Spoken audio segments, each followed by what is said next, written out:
আসসালামু আলাইকুম রহমতুল্লাহ। আজকের হাটে পাটের দাম কত কি যে আপনাদেরকে জানানোর চেষ্টা করবো ইনশাল্লাহ।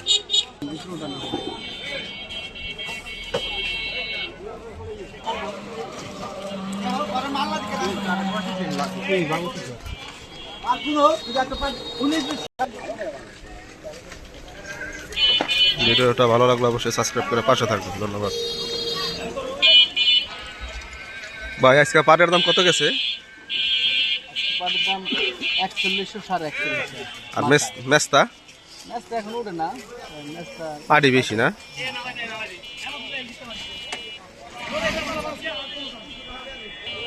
ভাই কিন্তু মোটামুটি হাটের বড় ব্যবসায়ী, এই জন্য ভাইয়ের কাছ থেকে প্রতি হাটে জানানোর চেষ্টা করি পাটের দাম কত কি যায়। ভিডিওটা ভালো লাগলে অবশ্যই সাবস্ক্রাইব করে পাশে থাকবেন। ধন্যবাদ।